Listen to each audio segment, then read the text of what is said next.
테슬라 투자 소식입니다. 테슬라 투자자의 날 행사서 어떤 신제품 선보일까? 일론 머스크가 오는 3월 1일 테슬라 투자자의 날 행사를 예고한 직후 다양한 추정이 오가고 있다. 단순한 기술이나 전략 발표회가 아닌 투자자를 위한 장기 플랜을 설명하는 행사인 만큼 테슬라의 새로운 비전이 발표될 것이라는 기대가 충만한 상황이다. 테슬라는 공식적으로 투자자의 날 행사 내용에 대해 비공개로 하고 있다. 일론 머스크 테슬라 최고 경영자는 자신의 트위터를 통해 마스터 플랜 3을 통해 완전히 지속 가능한 미래 에너지로 가는 길을 열 것이다라고 언급했다. 여기서 지속 가능한 미래 에너지라는 표현이 단순한 수사인지 태양광 같은 기술을 의미하는 것인지는 확실치 않다. 다만 일론 머스크는 지금까지 이번에 마스터 플랜 공개를 통해 테슬라의 혁신 방향을 이끌었다. 이번 행사에서 공개할 세 번째 마스터 플랜이 테슬라의 방향성에 결정적인 영향을 끼칠 중요한 이정표가 될 것임을 예고한 것이다. 과거 일론 머스크가 밝힌 첫 번째 마스터 플랜은 지난 2006년 완전한 배터리 기반 전기차를 만드는 것이었다. 그리고 2008년 최초의 테슬라 전기차인 로드스터를 공개하면서 그 약속을 지켰다. 두 번째 마스터 플랜은 2016년 배터리와 자율주행이었다. 테슬라는 이후 4680 배터리와 셋이 일체형 배터리 등 전기차 배터리 기술을 혁신하면서 더 저렴하고 효율적인 양산형 전기차에 성공했다. 테슬라 모델 3과 모델 Y가 바로 그 결실이다. 풀셀프 드라이빙으로 불리는 자율주행 기술 역시 막대한 투자와 개발을 진행하고 있다. 아직 완전한 로보택시 수준을 구현하진 못했지만 꾸준한 베타 소프트웨어 업데이트를 진행하면 완성도를 높이고 있다. 전기차 전문 매체 클린테크니카는 테슬라가 밝힐 세 번째 마스터 플랜의 키워드를 에너지로 보고 있다. 테슬라가 단순한 기술이 아닌 기술과 비즈니스, 환경을 모두 포괄하는 거대한 목표로 친환경 에너지 및 에너지 효율성 확보를 거론할 것이라는 설명이다. 배터리 기반 전기차인 테슬라와 슈퍼차저 충전소, 태양광 발전, 산업용 전력 충전 시설, 스타링크 인터넷 네트워크 그리고 이들 모두를 한데 묶어 관리할 수 있는 인프라 및 소프트웨어 기술에 대한 비전을 이번 투자자의 날 행사에서 밝힐 것이라는 전망이다. 아울러 마스터 플랜의 구체적인 이정표로 3월 신제품 출시 일정에 대해서도 거론할 것으로 기대된다.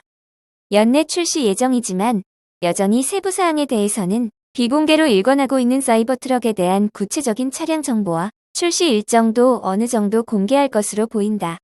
장기 투자자를 위한 소재로 더 저렴한 소형 전기차 소식도 전해질 전망이다.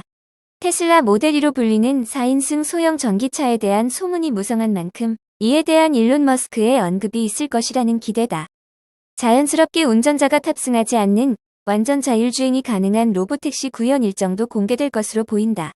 일론 머스크는 테슬라 FSD 기능을 통해 로보택시 구현을 오는 2024년으로 예고한 바 있다.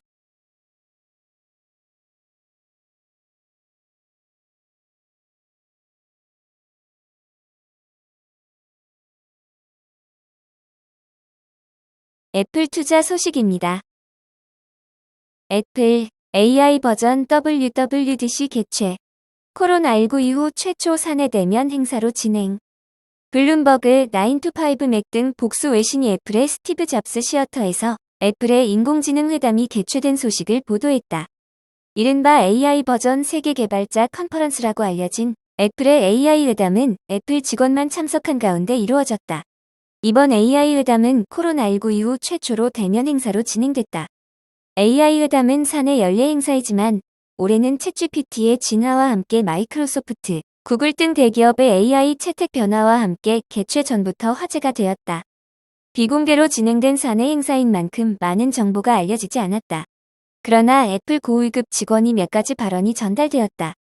블룸버그 마크 거먼 기자는 파워온 뉴스레터를 통해 이번 AI 회담에서 애플 최고위급 지도자가 직원에게 머신러닝이 그 어느 때보다 더 빠른 속도로 발전하고 있다. 애플의 인재가 진정한 선두 지위에 있다라고 말한 사실을 전했다. 다만 빙의 챗GPT 통합과 같이 업계 내 주목할 만한 AI 활용 사례 검토나 AI 분야 및 테크 업계 전반에 획기적인 변화를 가져올 만한 특별한 발표는 없었던 것으로 알려졌다. 미국 테크뉴스 플랫폼 9to5 맥은 이번 AI 회담에서 특별한 발표가 없었다고 해서 실망할 필요는 없다고 전했다. 6월 진행되는 WWDC 현장에서 소비자가 접할 수 있는 AI 및 머신러닝을 활용한 기능이 발표될 수도 있기 때문이다. AI 회담은 보통 신제품이나 최신 기능 발표보다는 경영진의 로드맵과 전략 논의에 초점을 맞춘다. 한편 마크 거먼 기자는 이달 초 파워온 뉴스레터를 통해 애플이 스티브 잡스 시어터에서 사내 행사로 AI 회담을 개최할 것이라는 전망을 제기한 바 있다.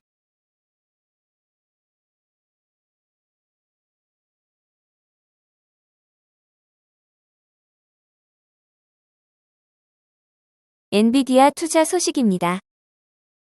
미 자산운용사 경기 불확실 헤쳐나갈 최선 호주는 엔비디아. 미국의 자산운용사 티로우 프라이스가 불확실한 경제 상황을 헤쳐나갈 최선 호주로 엔비디아를 꼽았다. 티로우 프라이스의 주식 포트폴리오 전문가 라훌 고시는 최근 CNBC와의 인터뷰에서 현재 시장에는 기본적으로 두 가지 이야기가 있다며 디스인플레이션에 대한 낙관적인 이야기와 인플레이션에 대한 부정적인 이야기가 있다고 말했다. 그는 이는 금리 인상 경로 또는 금리 인상 기간에 영향을 미친다고 덧붙였다. 주식시장은 급격하게 하락했던 지난해 이후 전세를 뒤집은 것으로 보이지만 금리 인상 경로가 여전히 불확실하고 잠재적인 경기 침체 가능성이 여전히 있는 상황에서 시장 관찰자들은 이것이 또 다른 베어 마켓 랠리인지 아니면 새로운 강세장의 시작인지 판단하는 데 어려움을 겪고 있다. 고 씨는 이러한 환경에서 투자자들은 방어적으로 공격적이어야 한다고 조언했다. 그는 내가 말하는 것은 주요 주식들에만 방어적인 것이 아니다라며 수익 성장성을 찾거나 상승 여력이 있는 것으로 조금 더 넓게 봐야 한다고 말했다. 고 씨는 경기에 덜 민감하고 수익 안정성이 좋은 주식에 집중하라고 조언하면서 오랜만에 처음으로 연준에 의해서만 주도되지 않는 시장이 생겼기 때문에 지역적으로 다각화하는 것에 대해서도 생각해 볼 수 있다고 덧붙였다. 고 씨는 CNBC에 보낸 메모에서 가장 중요한 것은 이러한 환경에서 투자자는 견고한 성장을 제공할 수 있는 회사에 계속 집중해야 한다며 최고의 추천주로 반도체 업체 엔비디아를 제시했다. 그는 엔비디아는 인공지능 경쟁에서의 확실한 승자라면서 엔비디아의 주가가 지난 한 달 동안 크게 상승했지만 데이터 센터 플랫폼 및 클라우드 컴퓨팅 솔루션과 같은 수익원에 대해서는 여전히 낙관적이라고 말했다. 고 씨는 클라우드 부문의 성장이 느려질 수 있지만 죽은 것은 아니다라며 우리는 50%의 성장률에서 30%로 둔화되는 것과 내년에 더 강해질 것을 얘기하고 있는데 이는 깔볼 것이 아니다라고 덧붙였다.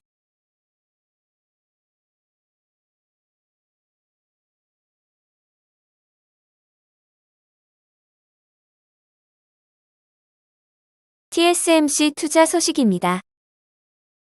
미국 의회 대표단 TSMC 창업주와 반도체 논의 미국의 추가 투자 이끄나 대만을 공식적으로 방문한 미국 하원 의회 대표단이 장중머우 TSMC 창업주와 만나 반도체 분야에서 협력을 논의했다. 장 창업주가 지난해 낸시 펠로시 하원 의장을 향해 미국 정부에 더욱 적극적인 지원을 촉구한 만큼 이번 회담에서 추가 투자와 구체적 지원 방안에 관련한 내용이 논의되었을 가능성이 있다. 대만 타이페이 타임스는 21일 미국 의회 대표단이 장 창업주와 만나 미국과 대만 사이 제조업 발전과 기술 혁신을 위해 힘을 합치자는 데 의견을 모았다고 보도했다. 미국 하원 의원 4명으로 구성된 대표단은 19일부터 5일 동안 대만을 방문하고 있다. 차이잉원 대만 총통과 주요 기업 경영진을 만나는 등 일정이 계획되어 있다. 장 창업주가 미국 의회 대표단과 구체적으로 어떤 내용을 논의했는지는 공개되지 않았다. 다만 제조업과 기술 발전에 대한 주제로 대화가 진행되었다는 점을 고려한다면 TSMC의 미국 반도체 공장 투자와 관련한 세부 내용이 거론되었을 공산이 크다. TSMC는 현재 미국 애리조나주에 반도체 파운드리 공장을 신설하고 있다.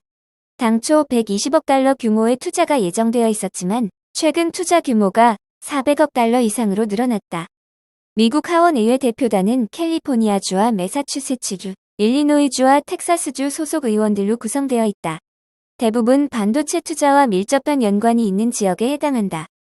따라서 이들이 장 창업주와 만난 목적은 TSMC의 추가 투자를 유치하는 데 있을 것이라는 분석도 나온다. TSMC가 미국의 반도체 생산 공장 또는 연구개발센터를 신설해 대만과 미국 사이 기술 협력에 더 크게 기여하도록 하는 방안을 논의했을 수 있다는 것이다. 특히 로칸나 캘리포니아주 하원의원의 지역구는 미국 IT 산업 중심지인 실리콘밸리를 포함하고 있다. 그는 대만을 방문하기 전 반도체 산업과 관련해 더 많은 계획을 공유하고 싶다는 계획을 밝히기도 했다. TSMC는 대만 정치권의 반발을 고려해 미국의 반도체 공장을 설립하지만 핵심 기술을 연구하는 시설은 대만에 유지하겠다는 방침을 뚜렷하게 앞세우고 있다. 반면 미국은 TSMC의 미국 연구센터 설립을 유도하기 위해 바이든 정부에서 시행하는 반도체 지원법을 앞세워 적극적으로 러브콜을 보내고 있다. 이번 논의가 순조롭게 진행되었다면 TSMC가 미국의 새 반도체 공장 또는 연구개발센터를 추가로 투자하고 미국 정부와 의회는 지원을 더욱 강화할 방안을 마련하는 계기를 만들 것으로 보인다.